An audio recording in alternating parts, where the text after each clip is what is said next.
Hi, this is Chris Winters with TDC Investment Advisory Services. We're here today to talk about the changes coming to the K-Limited 401k plan that we discussed at the recent safety meetings. What I want to do with this webcast is explain to you what's changing, how it's changing, and what you need to do. So let's get started. The first slide I'm going to show you here is just a little overview of TDC. You can see I'm over there at the right, Chris Winters. Been with TDC for over 7 years now. You can see some of the rest of our team here. What we do is we provide you with investment advisory services, so advice on your investments, advice on retirement, and really any other financial matters you might have. So we're accessible anytime. Feel free to give me a call or send me an email. I'll be happy to help. So before we get into what changes are coming, let's talk a little bit about the K-Limited 401k plan and really truly how big of a benefit it is for you. Okay, so in order to join the plan, you have to be with K-Limited for 6 months and then be 21 years of age, and you join January 1st, April 1st, July 1st, or October 1st. So the requirements are fairly flexible, so you can get in pretty quickly. The amount you can contribute is a pretty high number, so you could put in up to 100% of your pay, maximum $17,500 a year. If you're over 50, you can do another $5,500 on top of that. There's two ways you can save. You can do it on a pre-tax basis, which we'll talk more about in a minute, but essentially what that means is if you have $1 out of your paycheck, $1 comes out, $1 goes in, it grows tax deferred, and you pay tax when you take out at retirement. You do have a Roth option available, which just means you pay your taxes up front, it grows tax deferred, it comes out tax-free at the end of the day. You probably are familiar with the Roth IRA. Well, this is a Roth 401k provision you have available to you as well. If that's something you're thinking about, feel free to give me a call and I can walk you through the numbers to see if it does make sense for you. The best part of the plan is what K-Limited is going to contribute for you. They're going to give you a 50 cents on the dollar match for the first 6% you defer. So, I look at this a couple ways. One, it's free money. So the only thing you have to do is contribute 6% of your pay, and then K-Limited is going to give you an additional 3% of your pay. That's a big deal. We see many employers who have stopped their matching contributions, especially back in 2008, 2009. Some have started it back up, some haven't, but K-Limited has continued to make that match, and it truly is a big benefit. Take advantage of it.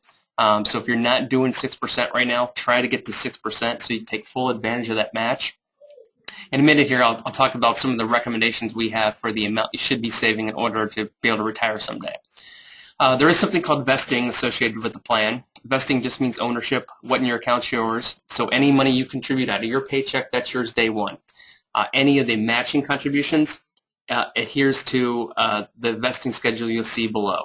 Okay, so if you've been employed for less than 2 years, you're 0% vested. After 2 years, it's 20%. 3 years, 40. 4 years, 60. 5 years, 80. After 6 years of service, you're 100% vested in the matching contribution as well.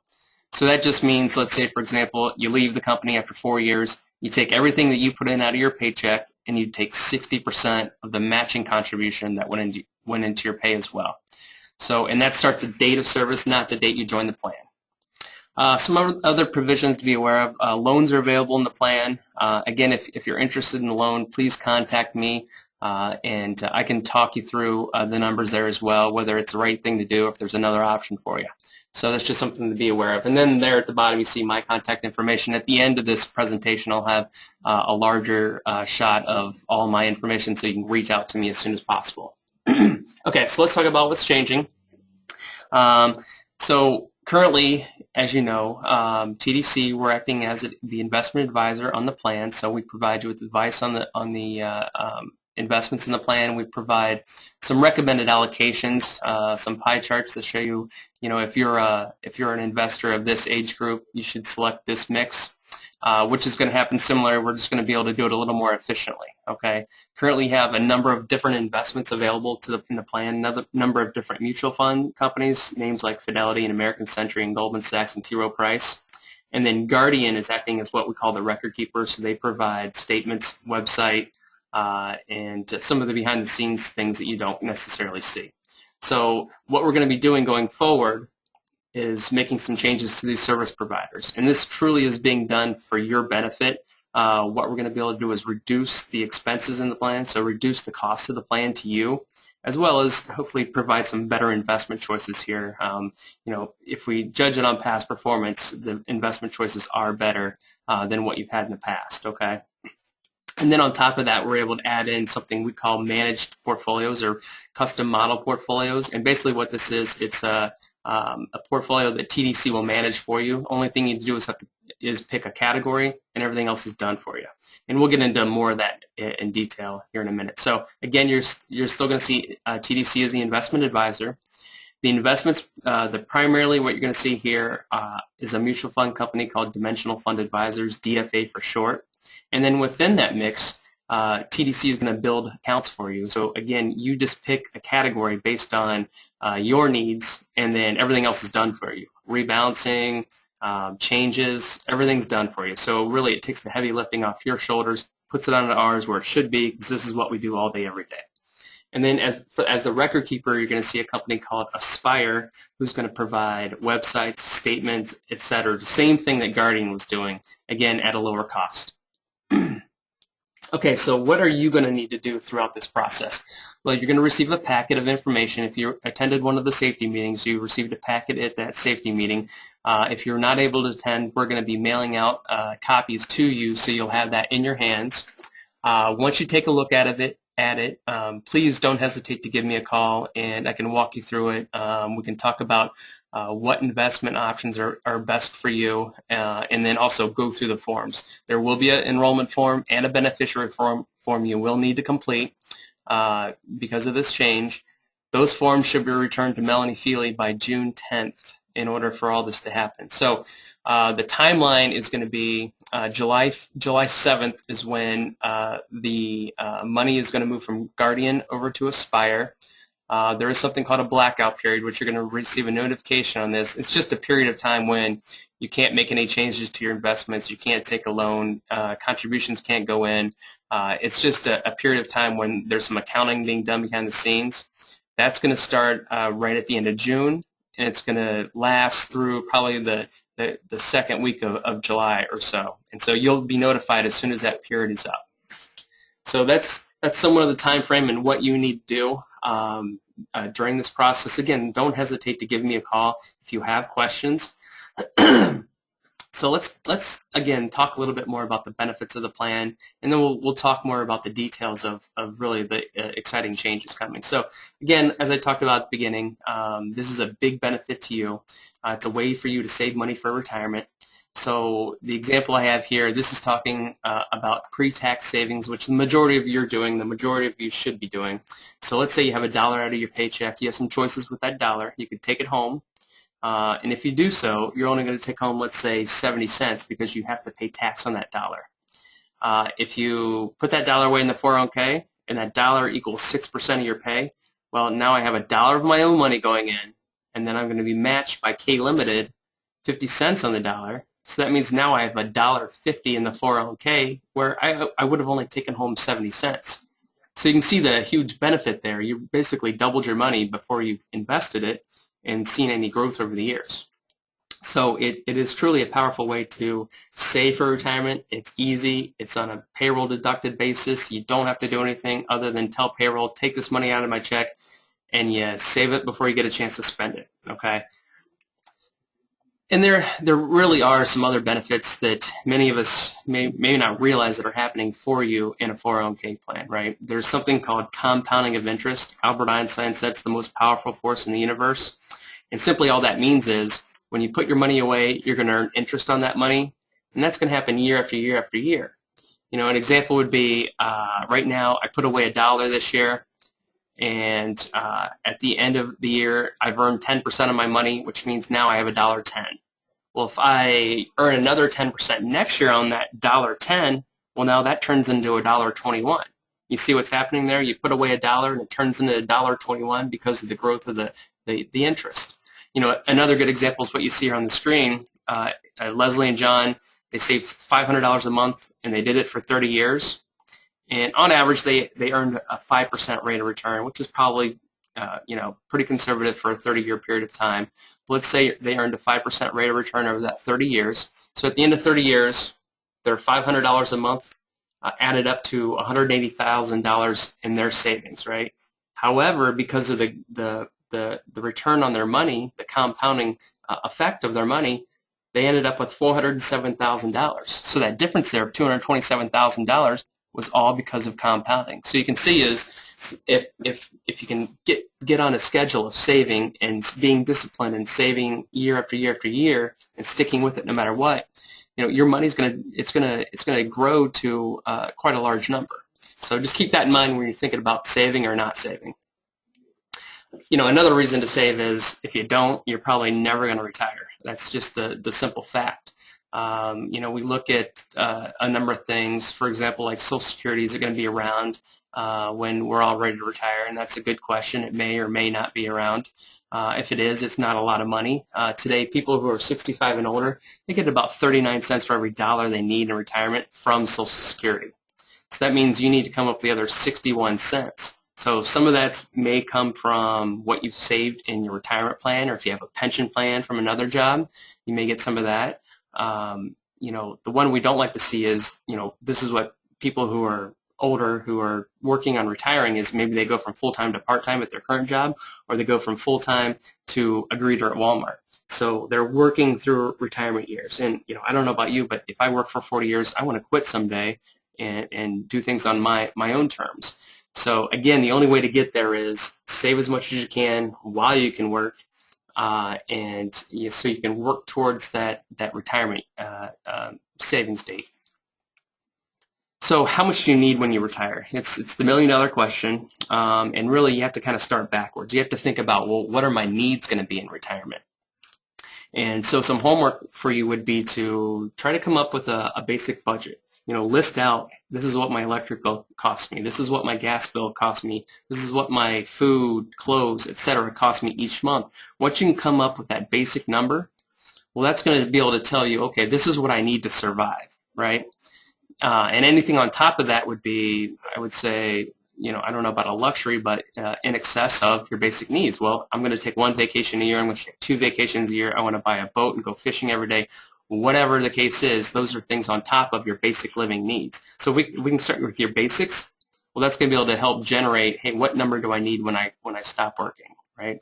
This example here, we try to tell people, save somewhere between 80 and 90, or plan on 80 to 90% of your pre-retirement income during retirement. So let's say 85%. So what that means is if you're making 40 grand before you quit working, you're probably going to need about $34,000 to live on during retirement per year. So if that's the case, and if we just do some simple math here, let's say you live 20 years after retired age 67, 20 years at $34,000 a year, well, that's $680,000. Now, what you need to remember is that number may not have to be $680,000 the day you quit working, because even when you quit working and you retire, you're not going to pull your money out and throw it under a mattress. You're going to keep it invested, and it's going to earn some interest even while you're pulling it out during retirement. So this is just kind of a simple math problem to take a look at, so you can kind of understand, well, what do I actually need to be able to quit working? So what does it mean to you today if you save some different savings amounts, right? What you're going to be able to see here is you can afford to save, right? I know we all have budgets, you can only save and save, but if we look at some examples here, let's say someone's making $30,000 and they're 25% tax bracket, and they're going to save that 6% of their pay to take full advantage of the match. So on a weekly basis, 6% of your pay equals $34.62. Okay, so is it going to feel like $34.62 to you? Probably not. And the reason being is, if you would have taken that $34 home, you're taxed on it, which means you only end up with about $25 on a weekly basis. So to me, the way I look at it is, it's going to feel like $25, but you're actually saving $34. And if you take advantage of the 6% savings, you're going to get the match. So on top of that, you're going to get another $17. So now you really have $51 going into your account, where it only costs you in take-home pay $25. So you doubled your money right there, again, before you even invested it. So on an annual basis, that means you save $1,800. You save $450 in taxes for the year, And after 30 years, if you get that 5% return, it turns $122,000. So you can see as you just bump up the categories, how big a difference it makes. So if you go all the way up to 10%, you can see that it goes from $34 to $57 per week. But look at the difference in the amount of savings you'll have over 30 years. So it is a big difference in what you get. And typically we try to recommend to people, try to save 10% of your income. If you can do that year after year after year, you're going to get pretty darn close to where you need to be. So what we do understand is it may be difficult to go from saving 0 or 2 or 3 or 4% to 10% overnight. That's going to hit your budget, you're going to feel it, and you're probably not going to like it. So if you need to work your way up, I would say minimum, get to the 6%, take advantage of the match, and then maybe on an annual basis, increase it 1% or 2% until you get to that 10. And then, of course, no one's ever told me they save too much for retirement. So, the more you can save, the more you're going to have when you want to quit working someday. Something else that happens in the 401k, and really, that's something we've experienced quite a bit over the last 5 years, is it's called dollar cost averaging, which just simply means when you save the money out of your paycheck, it's going to get invested. The cost of the investments are going to go up and down. We've all seen that over the last 5 years. So the whole thought here is when the cost of my investments go down, like they did in 2008, well, my money coming out of my paycheck, it just buys more. When the cost of my investments go up, like they have recently, I buy less. And so the thing to keep in mind is you're always buying shares of these investments, shares of funds, right? They fluctuate. The value of each one of those shares fluctuates. So example, in January, I have $300 going in. My investments cost $30 per share, which means I get 10 shares. February, I still have $300. Now it costs $15 per share, so I double that. I get 20 shares. And then in March, my $300 at $20 per share gets 15 shares. So after that 3 months, I took my $900 and I bought 45 shares. If the current price becomes $25 per share, minus my account value would be $1,125. Although I only put in $900. So that's the growth. Because of that dollar cost averaging, you're going to see a difference there. Versus if the price stayed the same all the time. I know people look at it and say, gosh, the market's going down, I don't want to have my money in. Well, it's not necessarily a bad thing for a 401k saver. Okay, so let's switch gears here and let's talk more about the investments in the plan, because this is change. So I want to start out with some basic concepts, because this might be, I've heard some of this before, you may not, it might be review, but I'm going to hit on some basic terms here for you. We're going to talk about stocks, bonds, and mutual funds. So stocks are just this, they're ownership in a company. So if I want to buy stock in Walmart, and I go out and I buy 10 shares of Walmart, and Walmart's doing great, they're selling a bunch of stuff, they're making a bunch of money, well, I'm going to make money because I'm an owner, right? If they don't sell a bunch of stuff and they lose money, well, I could lose money because I'm an owner, right? I'm directly affected by the performance of the company, how much money they're making or losing. Bonds are a little different. Bonds are what we would consider more conservative, and essentially what you are there, you're a creditor to a company or to a government, right? Let's say you go out and you buy a government bond, you take $1,000, you buy a government bond, the government's going to pay you 3% interest for 5 years, and at the end of 5 years they give you all your money back, right?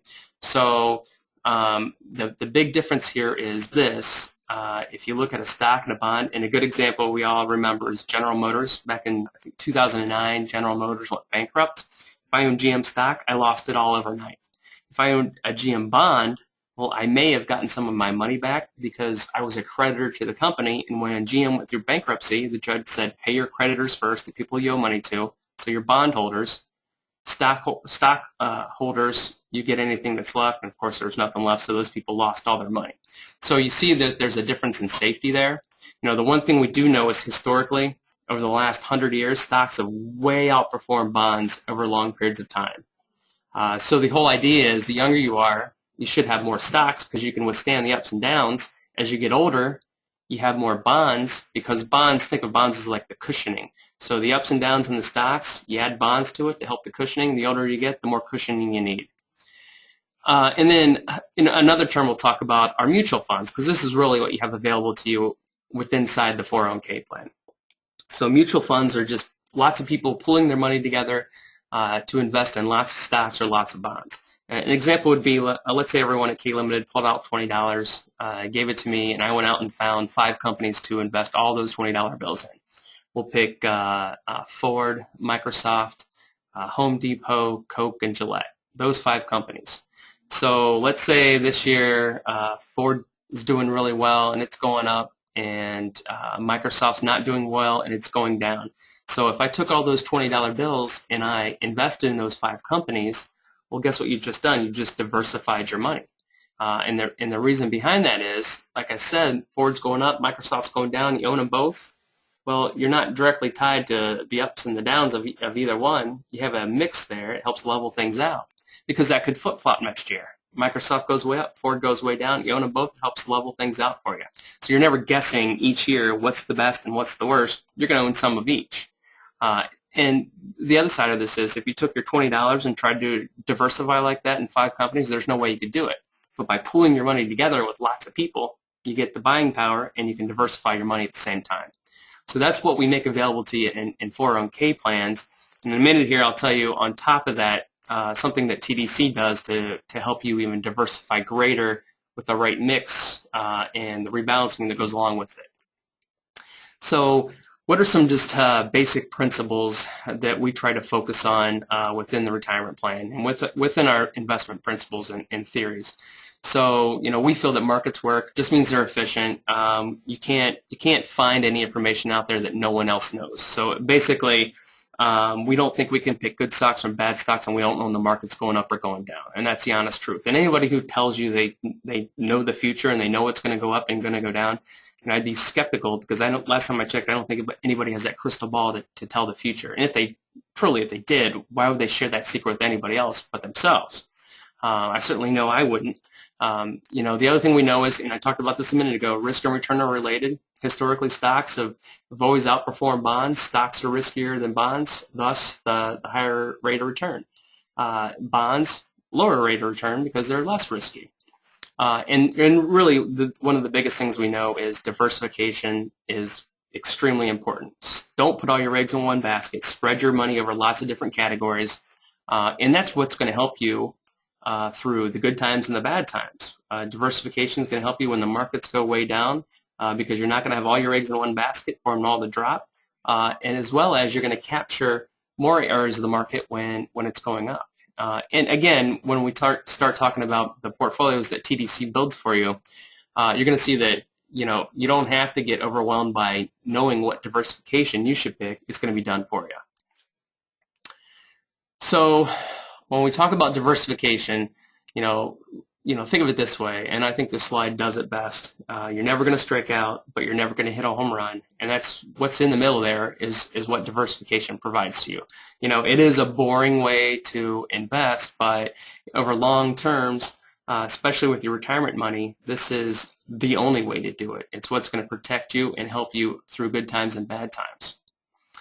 So, what kind of factors help drive the returns in your account, right? And there's some that you may think are really important that aren't, and some that you probably don't think important that are. And probably one of the biggest factors is behavior.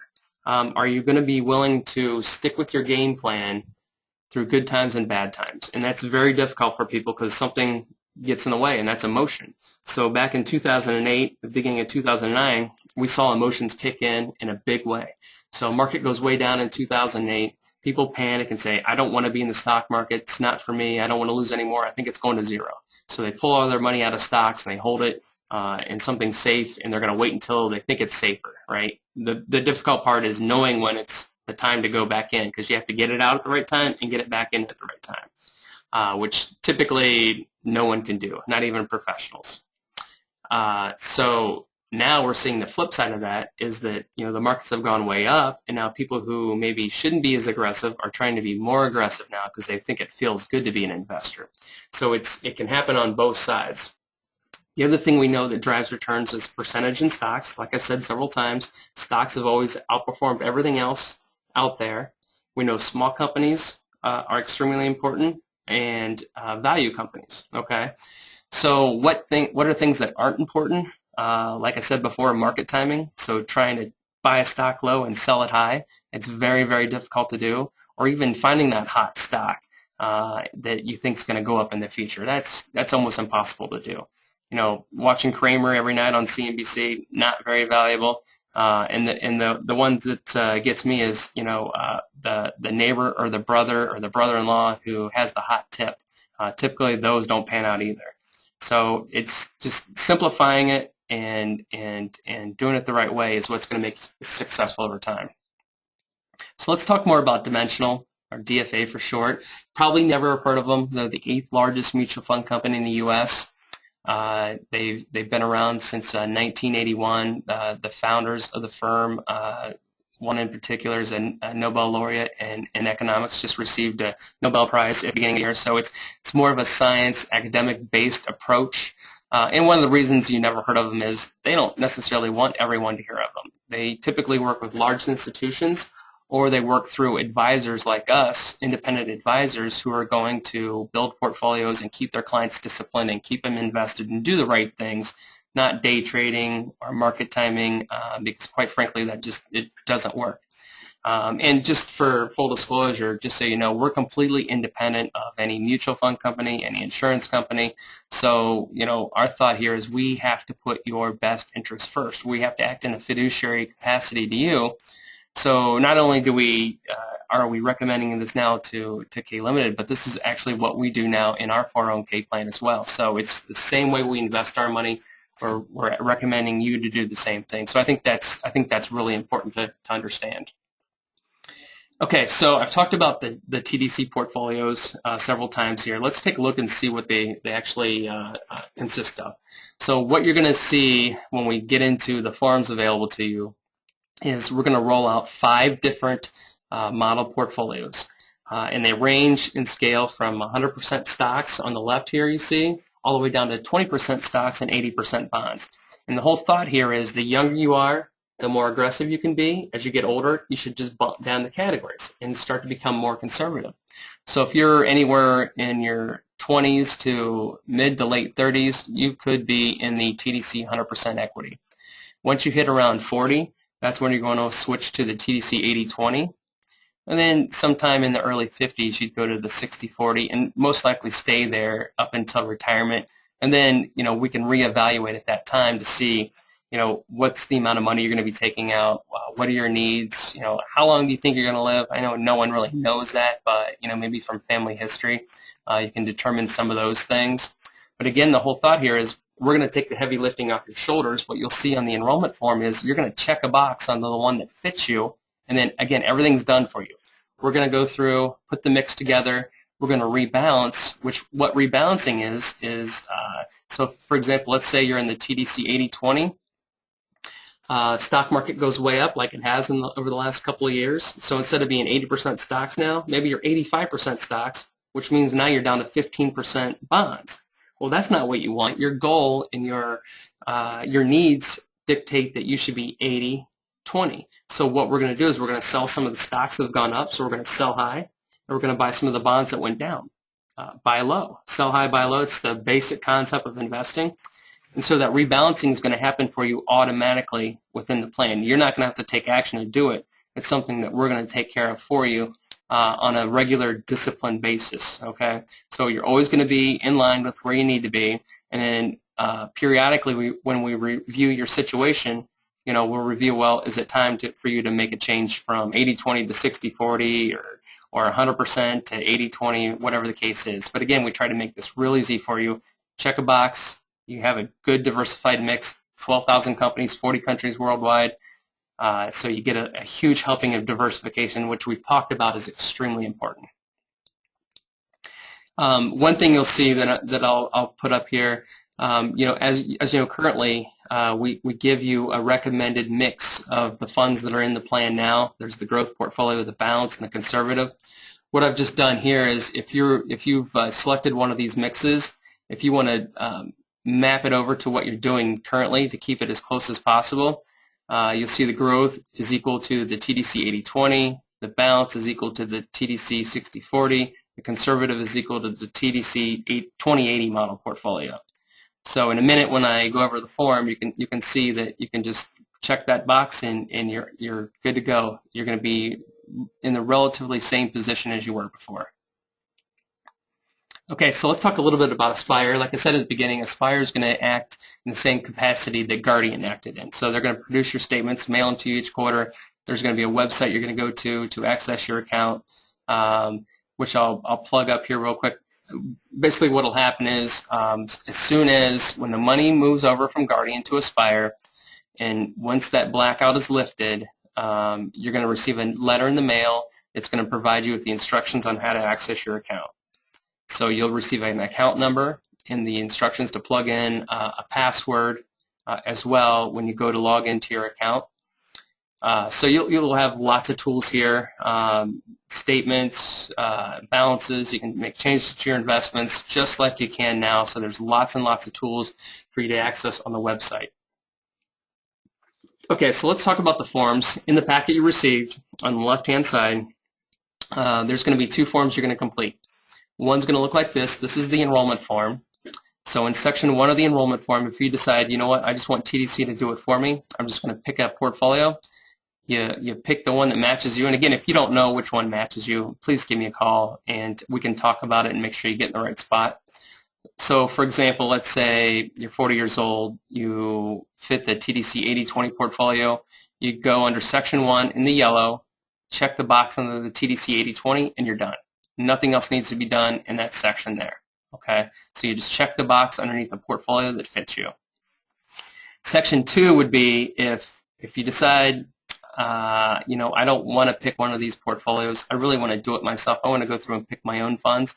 Well, that's what you do in section 2. So if you selected a portfolio in section 1, you actually don't need to do anything in section 2. If you didn't do anything in section 1, you have to complete section 2 so we know how to invest your money. And so make sure when you pick, you know, 3, 4, 5, 6, 7 funds, whatever it is, make sure it adds up to 100% when you're done. Section 3 is a place where you can place your contribution amount, so your percentage of pay, your dollar amount on a pre-tax basis or on a Roth basis. So the first line, I wish to contribute percentage of pay per pay or dollar amount of my pay on a pre-tax basis, or the second one is I wish to contribute a percentage of pay or a dollar of my salary per pay to my Roth savings account. So you could do either or a little of both if you'd like. At this time, you would be able to change that.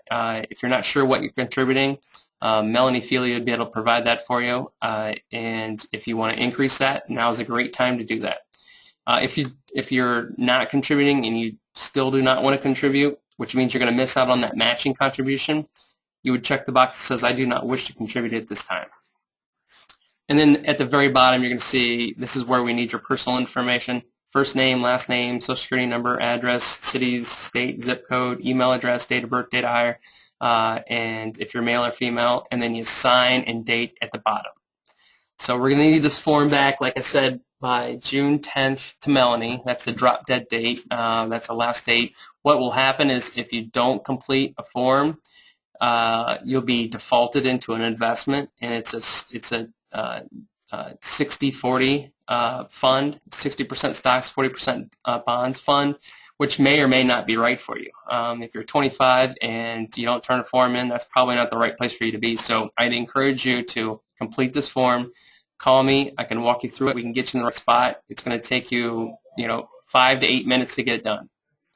The other form in the packet, it's going to be a beneficiary form. This provides who gets the money if something happens to you. At the very top is your basic information, name, address, social security number, etc. In the middle section here, it's going to ask if you're married or not married. If you're married, your primary beneficiary has to be your spouse by law. If you're not married, it can be anybody you want. Then right below that, it's going to ask for a primary beneficiary and a contingent beneficiary. So if you're married, your spouse has to be your primary, so you list your spouse there. If you want someone other than your spouse to be the primary beneficiary, well, then you'd have to get his or her consent, right? So if you're going to name boyfriend, girlfriend, whatever the case is, your spouse would have to sign off on it down there. But if you're going to name your spouse as your primary, you don't need to worry about the bottom portion. If you're single, you can list as many people here as you want and anybody you want. as well as contingents. You can list as many people as you want. So the most common thing is you're married, you list your spouse as the primary, 100%, and then you list your kids as the secondary beneficiaries. That's the typical.